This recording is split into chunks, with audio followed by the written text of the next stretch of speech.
Bueno, llegamos a la última clase, por lo menos la última clase asincrónica de la materia, y voy a hablarles ahora de un tema que no mencioné en ninguna de las clases anteriores, pero siendo la última clase me parece que está bueno tocarlo, este tema, al menos de forma introductoria, para que el que quiera después pueda profundizar, me parece que les va a interesar. Ya hay algunos, menos uno o dos grupos que van a trabajar en algo de esto para su trabajo práctico final, pero la mayoría no.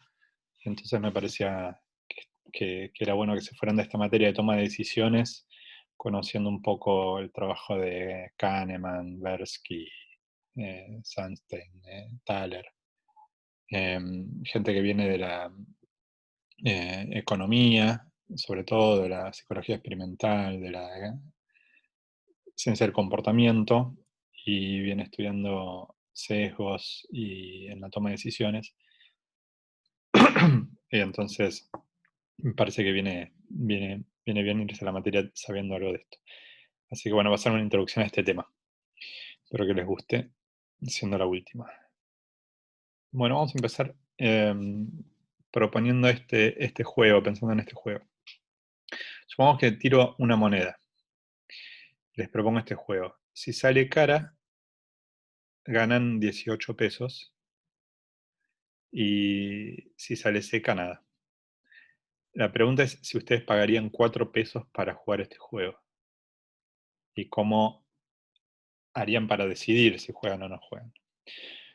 Bueno, una posibilidad para decidir si juegan es preguntándose cuánto ganarían en promedio si jugaran muchas veces a esto, ¿sí? Entonces eso se responde con el valor esperado de la ganancia esperada, que la podemos calcular como bueno, el promedio de la ganancia, o sea, la probabilidad de que salga cara por la ganancia que obtendríamos si sale cara, más la probabilidad de que salga seca por la ganancia que obtendríamos si sale seca, que es cero. Sí, o sea que si hacemos esa cuenta, eh, tenemos, bueno, un medio por 18 más un medio por cero, o sea, 9 pesos. Quiere decir que como la ganancia esperada es mayor que 4, es racional en un sentido, teniendo en cuenta la ganancia esperada, es racional jugar. ¿Ok?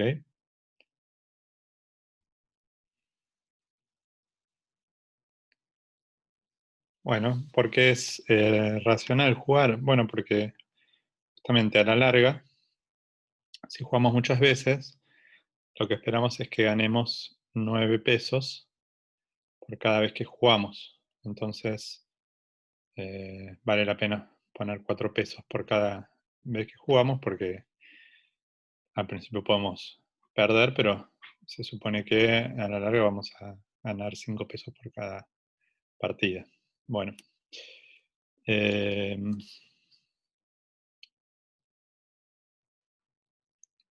ahora si el juego es tirar un dado y si sale uno en el dado, uno gana 18 pesos y si no, obtiene cero, uno pagaría 4 pesos por jugar.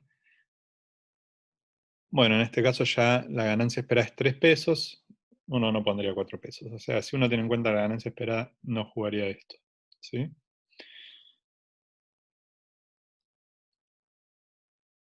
Ahora, bueno, la gente sigue jugando sin tener en cuenta estos cálculos de ganancia esperada racionales. El caso más obvio es el de la lotería, el Kini. Eh, la ganancia esperada podría ser, si el pozo es de 20 millones de pesos, 2 centavos o menos de 2 centavos. No sé. Que más o menos anda por ahí y la apuesta puede llegar a salir 22 pesos. Entonces, en este caso se ve claramente que la gente no elige, no usa este cálculo racional de, el valor esperado de la ganancia para poder decidir si jugar o no, si tomar la decisión de apostar o no apostar. Entonces ahora, esto como introducción simplemente a la idea de que uno puede pasar de preguntarse cómo deciden las personas, o cómo deberían decidir, mejor dicho, a cómo de hecho deciden. ¿Ok? Y entonces, cómo de hecho deciden, claro, uno puede partir de modelos normativos que dicen cómo deberíamos decidir, y uno podría ser el que vimos recién, o sea, comparar la ganancia esperada contra lo que uno tendría que pagar por jugar el Kini, y si esa diferencia le conviene, apuesta o no apuesta. Ese sería un modelo normativo, ¿no? Cómo deberíamos decidir. Y uno podría también preguntarse cómo de hecho decidimos, si ya vemos que no decidimos de esa manera. Entonces, pensar en cómo decidimos realmente, eso es lo que un poco vamos a hablar en la clase, ¿sí?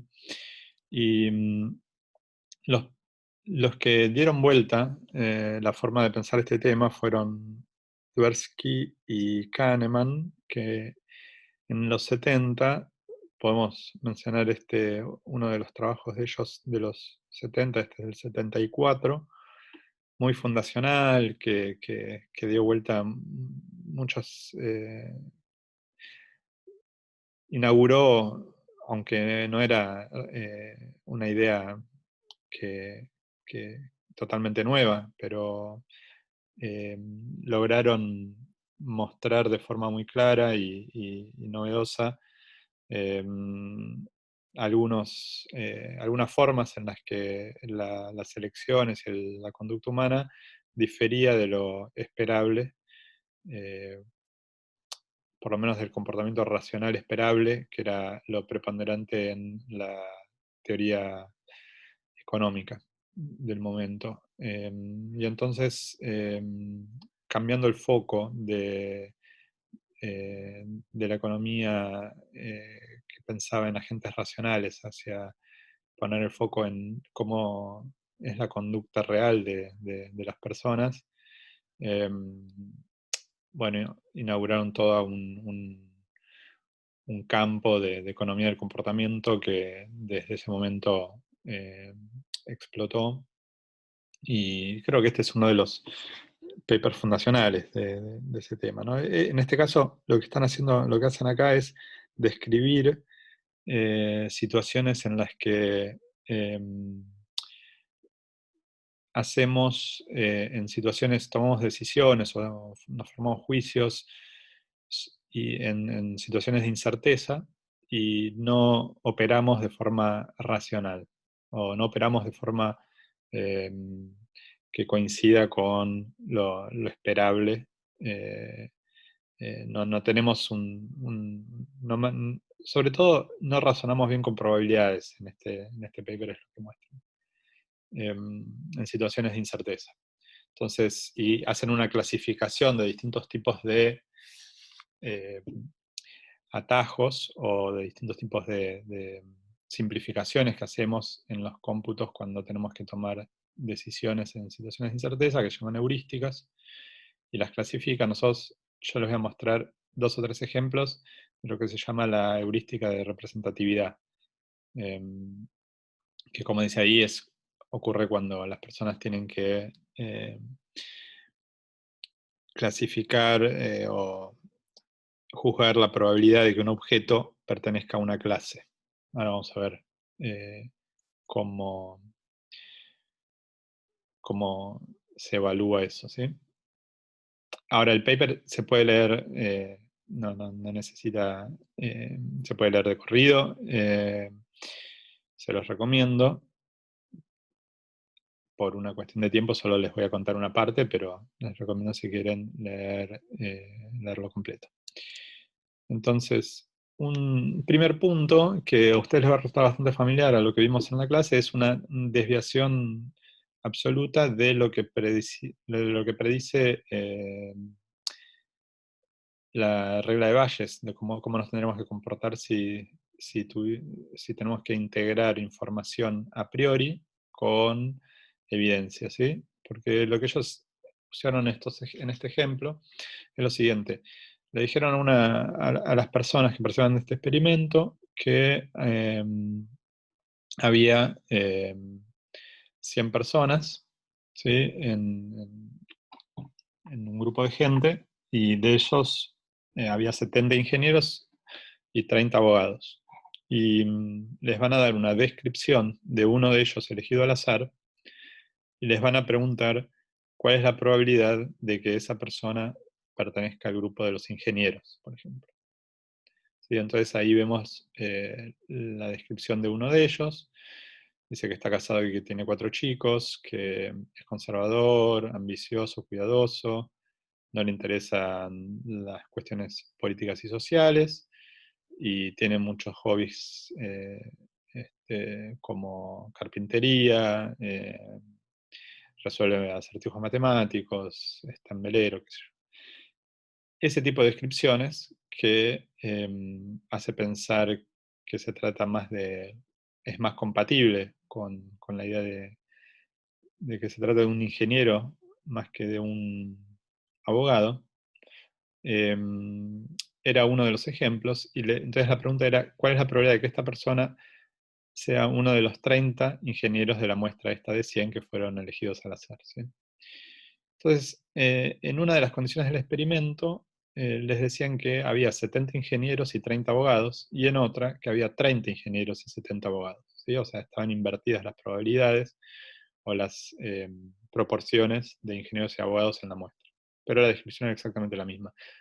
Lo que encontraron fue que la respuesta de la gente fue, o sea, ignoraban la información de la proporción entre abogados e ingenieros. O sea, la respuesta fue la misma en cuanto a esta probabilidad, si les decían que había 70-30 o 30-70. Entonces, o sea, juzgaban la pertenencia de esta persona, Jack, al grupo de los ingenieros, eh, usando únicamente la información provista por esta descripción de sus actividades, y no combinando eso también con la eh, información de cuántos ingenieros había en el grupo. ¿Está bien? Entonces esa violación a lo que predice Bayes es el primer ejemplo que mencionan ellos, y que lo encontraron en sus experimentos.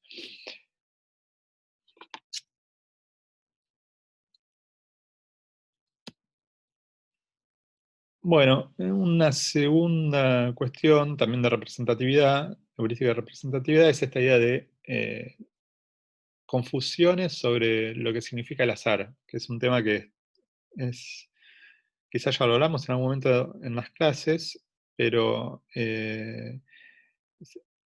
me interesa bastante. El tema es el siguiente, que lo que sucede es que la gente, cuando supongamos que le preguntamos le pedimos que genere una secuencia de eh, al azar de cara seca, ¿sí? En general va a tender a representar en esa secuencia eh, características globales del proceso. O sea, por ejemplo, si sabemos que la probabilidad de que salga cara y seca es la misma, es 50% cara, 50% seca, si yo les pido que generen una secuencia de 6 tiradas de esta moneda, van a generalmente mostrar 3 caras y 3 secas, con más frecuencia que 6 caras, y en general en un orden que evite las rachas, ¿sí? O sea que la secuencia, como dice ahí, cara seca, seca cara, fue más probable que 3 caras y 3 secas. Entonces, esta es la idea de que la gente quiere representar en la secuencia características globales del proceso. ¿Okay? Entonces, o sea, hay una confusión sobre lo que significa el azar y dificultades para generar también, con esas concepciones equivocadas, series azarosas. Eh, yo ya se los había pasado, si quieren jugar a esto, se van a dar cuenta que es difícil ganarle a la computadora, en el sentido de que este es un juego en el que uno tiene que generar secuencias al azar con las flechas, y van a ver que la computadora, hay un algoritmo que puede adivinar a dónde van a, qué tecla van a apretar ustedes, analizando los patrones que ustedes generan de secuencias izquierda-derecha, por ejemplo.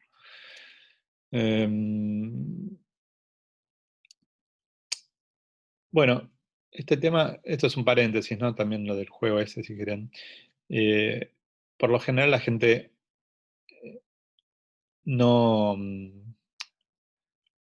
no tiene, no solo no entiende bien lo que es el azar, lo cual es también, no tienen por qué saberlo, y no es algo ecológico necesariamente conocerlo, pero eh, tenemos la tendencia también a no asignarle al azar un rol preponderante eh, en el devenir de la vida, digamos, cuando nos va bien, en general no le asignamos eso a una dosis de azar. O sea, en general tenemos la tendencia a generar rápidamente teorías sobre por qué las cosas resultaron como son, y descontar simplemente el hecho de que son azarosas. Y este simplemente es un ejemplo de muy llamativo, de un ejemplo de un jugador de béisbol en Estados Unidos o en Canadá. En Estados Unidos, que después de una muy buena racha, dijo que le preguntaron cómo hizo para tener una racha tan buena en tantos partidos, y dijo que era simplemente eh, un hecho aleatorio, dijo que era random variation, que pronto se iba a terminar. O sea, es, este, es difícil, pero digo, en fenómenos que son aleatorios, siempre uno tiene que entender que hay una parte que puede verse simplemente al azar. Eh, la- Cerrando el paréntesis, volviendo al paper de Kahneman y Tversky, tenemos la falacia de la conjunción. Este es otro ejemplo lindo, en el que hay una descripción de una persona, y se les pide que indiquen cuál de las dos alternativas es más probable. O sea, les dice que esta persona tiene 33 años, es soltera, es muy, eh, no sé, simpática, habla mucho, le gusta la filosofía, eh, estudió filosofía, él estaba muy involucrada en cuestiones sociales y problemas de discriminación. Participó no sé, de marchas, y les pide que indiquen si esta persona les parece que es una cajera de supermercado, por ejemplo, o una cajera de supermercado y además una eh, activista del movimiento feminista. Sí, entonces, la descripción eh, generalmente eh, hace que las personas tiendan a responder que la segunda opción es la correcta, cuando en realidad eh, la primera, si uno se pregunta cuál es la más probable, siempre va a ser la primera, porque la primera dice simplemente una de las condiciones es que, o una de las dos eh, posibilidades, que sea cajero de supermercado, y la otra pide algo más, pide que sea cajero de supermercado y que además sea activista en el movimiento feminista, o sea que incluye que sea cajero de supermercado, y entonces si uno se pregunta cuál es la más probable, es la primera, porque la segunda es un subconjunto de la primera. Sin embargo, como la descripción hace creer que se trata quizás una feminista, la gente tiende a responder a la segunda. Un ejemplo lindo de cómo se usó esta frase de la conjunción, me parece a mí, es este ejemplo del 2017 de un trabajo en el que se estudió cómo funciona el prejuicio contra los ateos y en distintos países. Acá lo que se hizo fue presentar un caso parecido al de Linda, pero la descripción, si quieren leerla ustedes, es bastante dramática. Se trata de una persona que comete una serie de actos inmorales con otros animales. Bueno, los mata, separa los miembros de los animales, etc. Es una cantidad de actos que nosotros consideramos inmorales. Y ahora les pregunta qué les parece que es lo más probable, que esa persona sea un maestro o que sea un maestro que no cree en Dios. ¿Ok? De vuelta, lo más probable es que sea un maestro, ¿no? Porque la segunda opción es un subconjunto de la primera. Es el grupo de los maestros que no creen en Dios. También están los que sí creen. Entonces lo más probable es que sea simplemente un maestro. Entonces acá lo hicieron en distintos países y fíjense que están los puntitos, para cada país tenés un puntito rojo y un puntito violeta. El puntito rojo corresponde al mismo caso, pero en el que la opción B era que se trataba de un maestro que sí cree en Dios. ¿Ok? Y en los casos violetas es un maestro que no cree en Dios. Entonces, cuando miramos el caso de un religioso, o sea que es un maestro que sí cree en Dios, lo que simplemente estamos evaluando es la falacia de la conjunción al estilo Linda, digamos, ¿no? Algo parecido a eso, porque no exactamente, pero estamos evaluando el nivel de confusión que tiene la gente basal sobre el nivel, nivel basal de caer en la falacia de la conjunción. Ahora, cuando la opción B habla de una persona atea, entonces ahí lo que estamos viendo es, argumentan ellos, una tendencia por prejuicio sobre los ateos de cometer actos inmorales. Entonces ahí lo que ven es que en general, pueden ver más detalles en el paper, en países más religiosos, por ejemplo, ahí se ve China, Emiratos Árabes, Singapur, India, eh, comparado con Finlandia, por ejemplo, que es el primero, la diferencia entre la tasa de error es muy grande, ¿sí? O sea que, por ejemplo, el 70% de las veces la gente se equivoca en India, cuando la opción B dice que se trata de un ateo. Así que me parece que es una buena forma de usar la frase de conjunción para eh, probar la magnitud de los prejuicios. Eh, bien. Ahora vamos a ver. Bueno, haciendo la historia muy corta, 50 años después de esos trabajos, uno puede encontrar que hay críticas, obviamente, al programa de la economía del comportamiento. Uno de los exponentes de las críticas es Gerenzer, que este es uno de sus trabajos. Básicamente, una de las críticas es que si uno se fija en las páginas de sesgos cognitivos, todos los días aparece uno nuevo y se presentan como errores o desviaciones de la conducta humana, y lo que un poco proponen este argumento más ecológico de Gerenzer es la idea de que eh, quizás hay que dejar de buscar desviaciones del comportamiento óptimo racional y pensar como un nuevo modelo de cómo es la conducta humana. Entonces, quizás tenemos simplemente un modelo equivocado, totalmente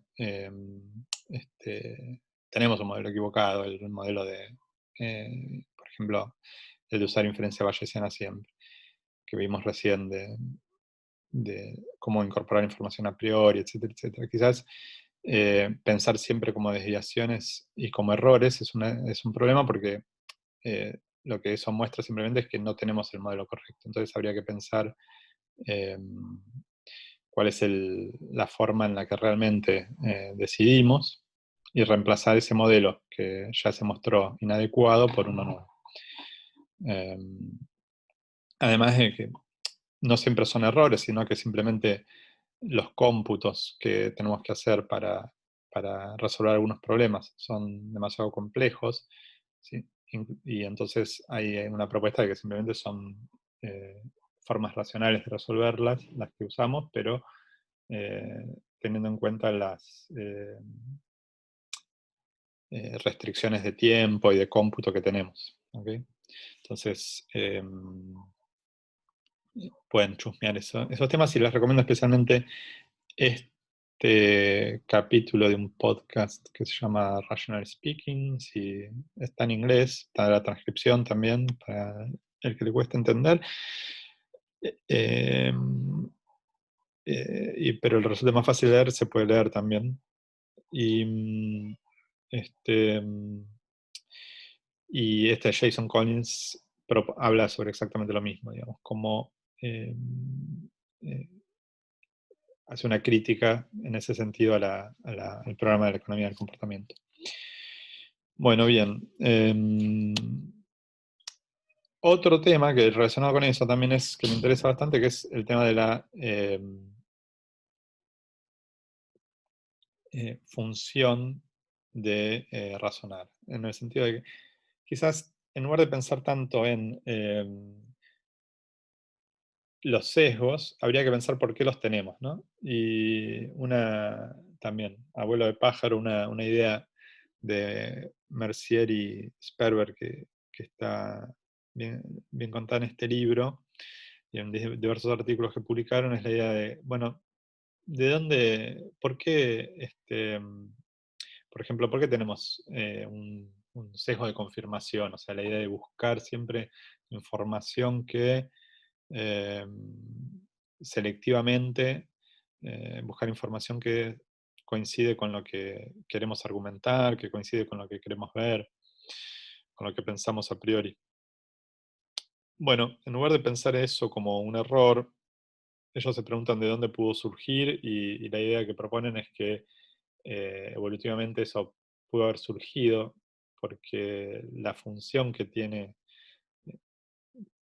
el razonamiento no es llegar a conclusiones lo más certeras posibles. O sea, cuando razonamos lo que estamos tratando de hacer, dicen ellos, es argumentar y tiene un rol comunicacional, un rol social. O sea, últimamente el razonamiento, argumentan ellos, surgió con un rol social de comunicar ideas y en todo caso su valor adaptativo era crecer en la escala social, o sea, convencer a otros para ganar reconocimiento. Entonces, en ese sentido, no tiene, se entiende por qué existe el sesgo de confirmación, se entiende porque uno para convencer a otros necesita argumentos y datos e información que apoyen lo que uno quiere decir y no tanto cuestionárselo, ¿sí? Entonces no tiene por qué uno ser balanceado cuando uno tiene que eh, convencer a otros. Y justamente ellos muestran que hay distintos, como esta forma de pensar rearma un poco el rompecabezas del del sesgo de confirmación y otros sesgos de razonamiento, y tienen algunos trabajos muy lindos como este en el que eh, le piden a las personas que resuelvan un problema y den argumentos, escriban argumentos de por qué un problema, me parece que era un problema matemático. Entonces tenían que escribir argumentos de por qué les parecía que su respuesta era la correcta, ¿sí?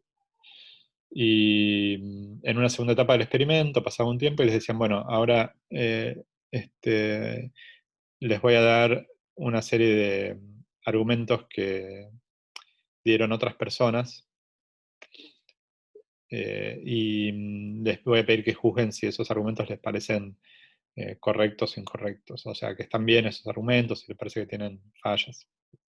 Y eh, aunque los participantes lo sabían, lo que hicieron fue darles los mismos argumentos que ellos habían generado, y una proporción alta de los participantes no se daba cuenta que estaban mirando los mismos argumentos que ellos mismos habían generado, pero cuando ocurría eso, eh, muchos de ellos eran muy jodidos, digamos, con los argumentos que leían, que ellos mismos habían generado. ¿Ok? O sea, como les parecían este, flojos en una gran proporción. O sea, juzgar cuando juzgamos los argumentos que dan otros, somos muy este, estrictos, pero no tan estrictos para juzgar cuando nosotros mismos los generamos. En ese sentido también, como proponen ellos, es por eso también que el, el- trabajar en grupos, o sea, dialogar, el diálogo ayuda a llegar a mejores conclusiones porque permite uno, que alguien más evalúe la calidad de nuestros propios argumentos y razonamientos. Eh, bueno, dejo ahí abierta la- la puerta para que lean e investiguen más eso si les interesa.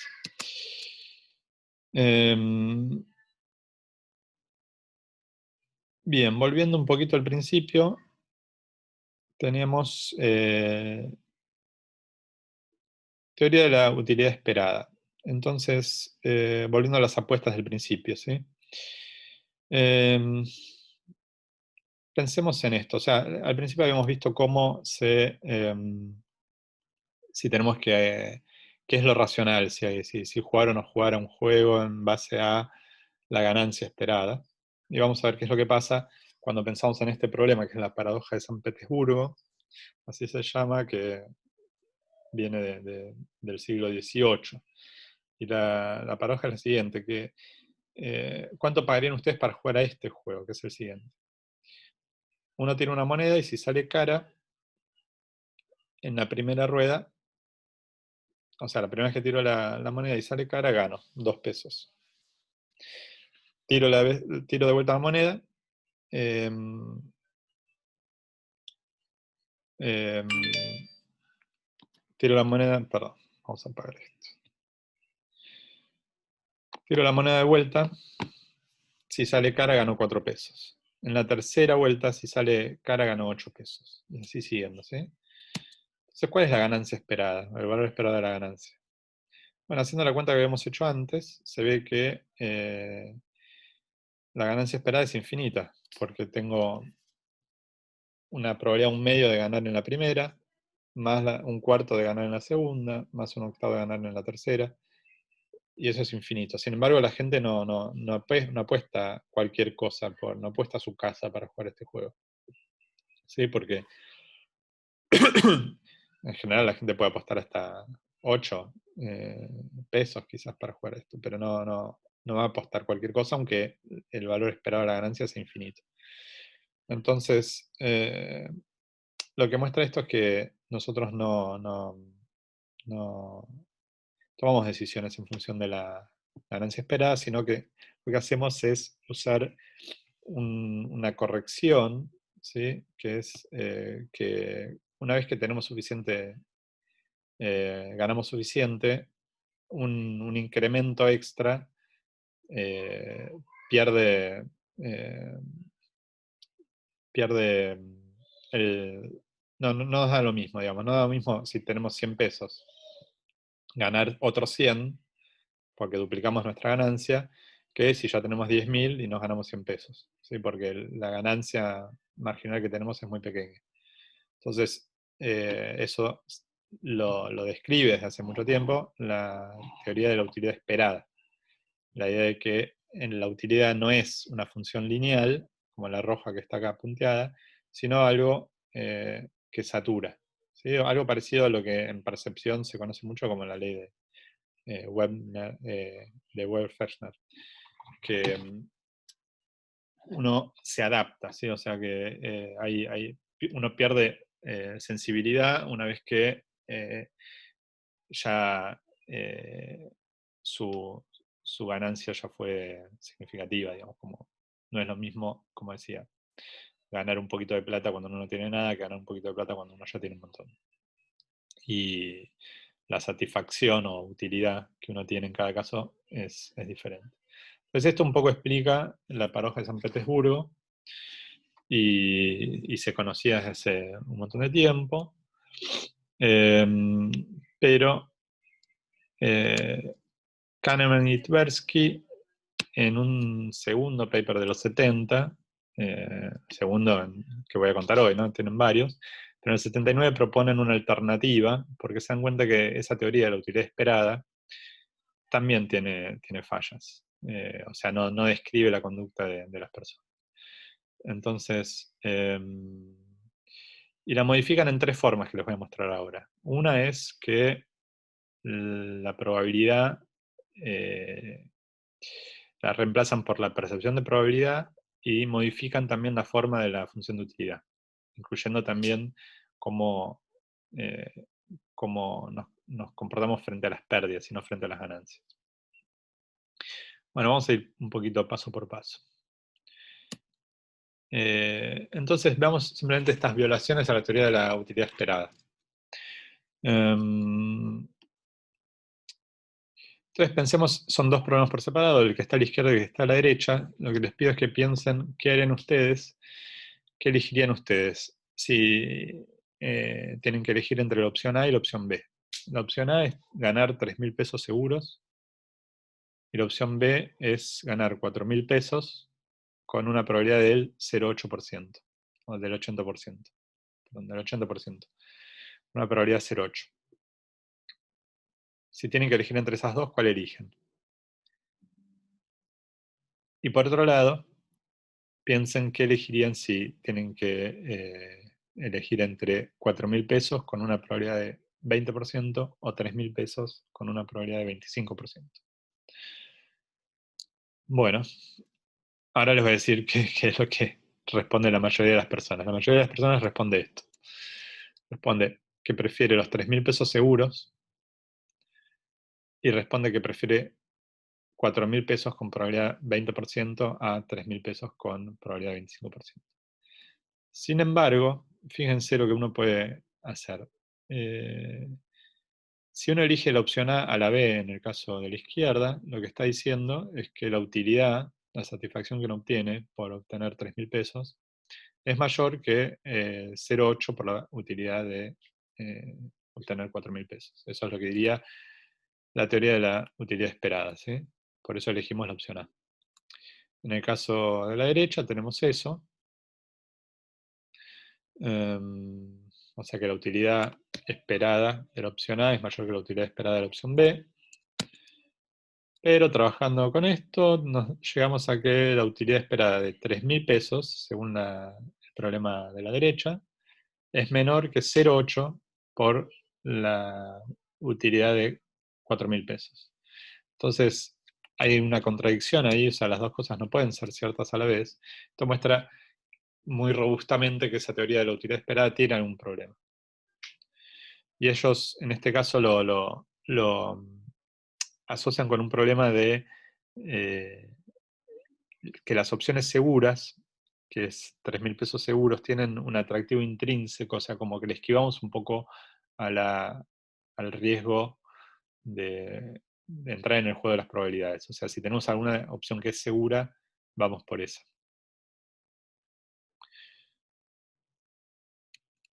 Pero eso viola la teoría de la utilidad esperada, como vimos recién. Ahora, respecto a la percepción de la probabilidad, pensemos en estos dos casos ahora. Perdón. Sumamos un problema en el que tenemos que elegir si ganar. Son todos problemas que asimismo están en el paper de Kahneman y Tversky, ¿sí? O sea, estas figuras están adaptadas de otro lado, pero son los números que estaban en los problemas originales de ellos. 45% de probabilidad de ganar 6.000 pesos o 90% de ganar 3.000. Ese es el primer problema. ¿Qué elegirían ustedes? Y el segundo problema es, supongamos que tienen un 0,1% de ganar 6.000 pesos o un 0,2% de ganar 3.000 pesos. ¿Qué elegirían? De vuelta, les muestro lo que elige la mayoría en el experimento de Kahneman y ahora vamos a ver en otros también. Eligen la opción B en el primer caso, ¿sí? 90%, o sea, lo que es más probable, 90% de ganar 3.000. Y en el caso del problema este 6, la gente prefiere 0,1% de ganar 6.000 pesos. Ahora les dejo como ejercicio, igual que en la slide anterior, mostrar que estas dos opciones son también, elegir estas dos opciones son irracionales. Viola de la misma forma que antes la teoría de la utilidad esperada. Ahora, ¿por qué ocurre esto? Bueno, en este caso ellos lo que dicen es que lo que hacemos nosotros es sobreestimar probabilidades pequeñas, ¿sí? O sea que cuando tenemos que juzgar eh, la probabilidad, o sea, nuestra percepción de la probabilidad cuando cuando es algo muy infrecuente que ocurra, por ejemplo 0,1%, tendemos a sobreestimarlo y entonces por eso preferimos la opción A a la opción B en el segundo caso, ¿sí? Porque es una probabilidad más chica, pero si la sobreestimamos, entonces tiene sentido que elijamos la A frente a la B. O sea, por ahí 0,1% lo percibimos como 0,15% y 0,2% lo percibimos como 0,21%, digo, estoy inventando, pero si es así como lo percibimos, entonces tiene sentido que elijamos la 1 frente a la 2. Así que esta es una de las formas en la que corrigen la teoría de la utilidad esperada. Y el segundo aspecto se condensa en este gráfico muy cualitativo de cómo se modifica la función de utilidad. La función de utilidad que habíamos visto hasta ahora es la que está en el primer cuadrante, ¿sí? O sea, es esta parte que está acá nada más. La idea de que se disminuye la sensibilidad a medida que uno gana más, ¿sí? Pero la satisfacción que uno tiene, lo que proponen ellos es que es diferente para ganancias que para pérdidas. Fíjense que acá en el tercer cuadrante también hay una pérdida de sensibilidad a medida que uno pierde más, pero la tasa de insatisfacción que uno tiene cuando pierde 100 pesos, por decir algo, que la satisfacción que uno gana cuando gana 100 pesos es diferente. Si la pendiente acá es diferente que acá. Así que están estos tres elementos en la teoría prospectiva: la disminución de la sensibilidad a medida que uno ya ganó mucho, lo que se llama aversión a las pérdidas, o sea que nos duele más perder una cierta cantidad de plata que ganar, que la satisfacción que nos da ganarle esa misma cantidad de plata. Y también que acá hay el punto neutro este que está acá, el origen de coordenadas, digamos, también es adaptativo. O sea, uno no juzga las ganancias y las pérdidas en función de lo que tiene, sino que también puede ser en función de lo que uno percibe que tiene, ¿no? Entonces, por ejemplo, es el truco de los vendedores que nos hacen probar las cosas mostrando, no sé, nos hacen probar la ropa, nos hacen probar el auto, nos hacen probar...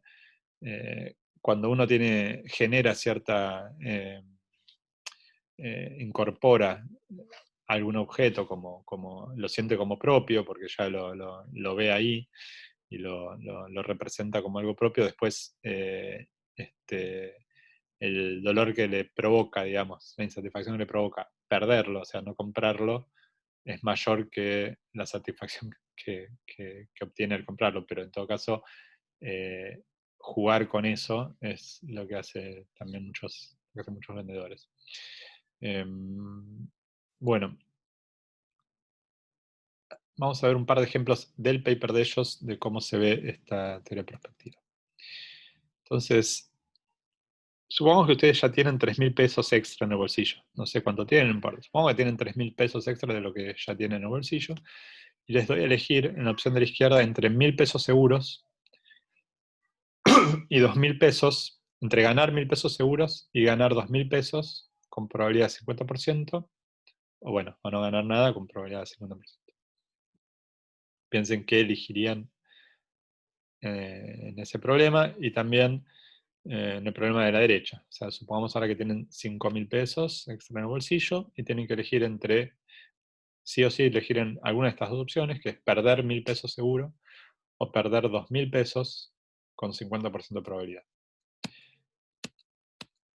Bueno, en general lo que responde la gente es que prefiere los 1.000 pesos seguros, ¿sí? O sea que prefiere la seguridad cuando se trata de una ganancia y que en cambio cuando se trata de perder prefiere arriesgar. Sí, aunque las dos opciones claramente tienen la misma ganancia o pérdida este, esperada. Ahora, ¿por qué ocurre esto? Bueno, ellos lo proponen de esta manera. O sea, fíjense que eh, yo para ganar prefiero los 1.000 pesos seguros porque los segundos 1.000 pesos, si ya tengo 1.000, los segundos 1.000 pesos ya no me van a significar tanto como los primeros 1.000, pues ya tengo 1.000, los segundos 1.000, la satisfacción extra que obtengo no es tan importante. En el caso de las pérdidas, ¿sí? Porque se pierde sensibilidad, es por esto que satura acá. Ahora, para las pérdidas, eh, entre perder 1.000 seguros y perder 2.000 con probabilidad de 50%, prefiero lo segundo, porque eh, si ya voy a perder, la pérdida, la insatisfacción que me provoca perder 1.000 pesos seguros es tan grande que comparado con lo que sería perder 1.000 pesos más, perder los segundos 1.000 pesos ya frente a perder 1.000, eh, esa insatisfacción extra que me provoca perder los segundos 1.000 pesos no es tan grande como la de perder los primeros 1.000. Entonces, en ese caso prefiero apostar y tener la posibilidad de no perder nada eh, que perder 1.000 pesos seguro. Entonces, bueno, esto es lo que se conoce como aversión al riesgo para las ganancias y simpatía para el riesgo para las pérdidas. Entonces, esta es la forma en la que modifican la función de utilidad en ese paper, que de vuelta fue muy fundacional y también lo que les dio el Oscar, el Oscar, cualquier cosa. Eh, el Nobel a Kahneman en 2003, si no me equivoco. Eh, bueno, este es otro ejemplo de Kahneman y Thaler. Thaler es otro economista que más recientemente ganó el Nobel en Economía. También trabajó en Economía del Comportamiento. Y son experimentos en los que eh, reparten típicamente este experimento. Es un experimento en el que le, le regalan, por ejemplo, al inicio de la clase, le ponen en el banco a cada uno de los estudiantes al inicio de la clase una taza eh, a unos y un lápiz a otros. ¿Sí? Algunos tienen una taza, otros tienen un lápiz y les dicen, bueno, esta taza y este lápiz, los dos valen 5 pesos, pero se las dejamos acá. Durante la clase la gente toma café, se familiariza, lo incorpora como propio ese elemento, y cuando termina la clase le dice, bueno, ¿por cuánto, eh, si le preguntan una vez que la gente lo incorpora como propio, ¿por cuánto lo vendería? Lo vendería por más de 5 pesos, en cambio si uno no lo tiene, lo compraría por menos de 5 pesos. O sea, una vez que uno eh, y hay muchos ejemplos de estos. Una vez que algo es propio, no lo quiere, no quiere desprenderse de eso por menos de lo que uno lo compró. Y es uno de estos efectos también que muestran que uno tiene, bueno, acá lo llaman endowment effect, ¿no? Es lo que investigó Thaler. Les dejo también abierta la puerta para que investiguen más sobre este tema. Em, bueno, muy recientemente, ya que también pasó mucho tiempo de los primeros trabajos de Kahneman y Tversky, se hizo una replicación controlada de esos experimentos que originalmente se habían hecho en una cantidad de individuos relativamente chica, quizás 100 de ese orden, y se hizo simultáneamente en muchos laboratorios y muchos grupos de investigación de distintos países experimentos para intentar ver si se replicaban los patrones que proponía la teoría prospectiva, y se encontró una tasa muy alta de replicación. Esto es un paper publicado en Nature Human Behavior este año, creo, que hizo esto. Esto es enmarcado dentro de una ola más reciente de intentar hacer replicaciones de hallazgos y de papers que muestren eh, efectos significativos originalmente, pero ver qué tan robustos son los hallazgos en psicología y en teoría en ciencia del comportamiento en general. Y bueno, se encontró que se replicaban sólidamente muchos de estos experimentos. Bueno, sin embargo, de vuelta, así como les conté que había algunas críticas al programa de los sesgos y el programa de la ciencia del comportamiento, de la economía del comportamiento, también hay críticas a la teoría prospectiva, y esto es algo también bastante reciente, y no les voy a spoilear, pero también hay un grupo de ustedes que está trabajando sobre una de estas críticas, que es la idea de que quizás alguno de estos comportamientos irracionales se puede conciliar con una eh, eh, forma racional de ver la toma de decisiones, que tiene que ver con la teoría eh, ergódica. Pero bueno, no lo voy a spoilear, van a poder quizás verlo si Gustavo, Daniel y Federico nos comparten después el video cuando lo hagan, pero están estudiando ese tema basados en este trabajo también reciente. Así que lo dejo por acá. Bueno, cierro nomás con bueno, algo sobre qué se puede hacer frente a los sesgos cognitivos.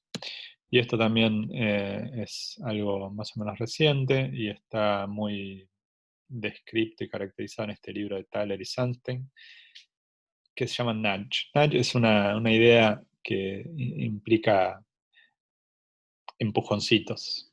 La idea de nudge es hacer empujoncitos cognitivos, o sea, cómo aprovechar los sesgos cognitivos a nuestro favor. O sea, cómo aprovechar que tenemos una arquitectura de toma de decisiones particular para alinear un poco los incentivos y alinear el panorama de elecciones que tenemos que tomar para que terminemos eligiendo cosas que nos convengan, digamos. Entonces, es todo un programa que se llama Behavioral Insights en general, o nudging, que propone alternativas a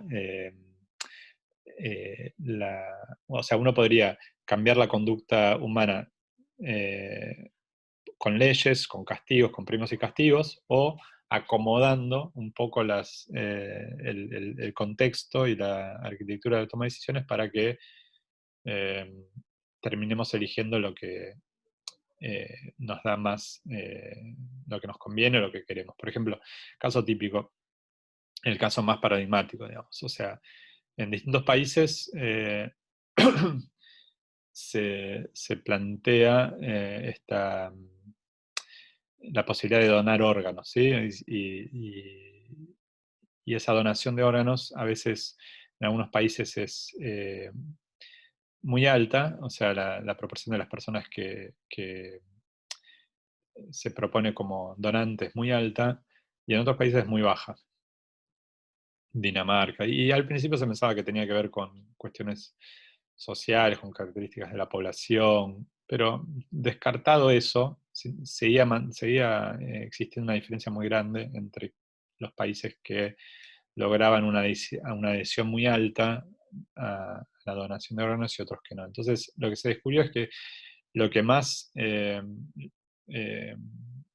explicaba esa diferencia era que en algunos países uno es donante por default y en otros países uno no es donante por default. O sea que para ser donante, en algunos casos, hay que explícitamente manifestarse que uno quiere serlo, y en otros casos, si uno no se manifiesta, por defecto es donante. Entonces, y uno siempre tiene la opción de elegir. Nadie le niega la opción, pero es la diferencia entre lo que se conoce como consentimiento explícito y consentimiento presumido. O sea, se presume el consentimiento, uno siempre tiene la opción de elegir. Pero frente a decisiones difíciles como esta, si la opción en general uno opta sigue por la opción de defecto, ¿sí? O sea, como es una decisión difícil, sigue lo que prefiere seguir y no cambiar la opción por defecto. Entonces, eso genera adhesiones muy altas a esta práctica. Este es uno de los ejemplos clásicos de nudging. Bueno, y cierro la clase, cierro estas presentaciones eh, y seguimos en clase eventualmente con el TP final, pero les dejo finalmente solo algunas referencias. Después me las pueden pedir también si quieren. Bueno, espero que les haya gustado esta clase, les haya gustado la materia. Nos vemos en vivo en el Zoom y seguimos. Saludos a todos y todas.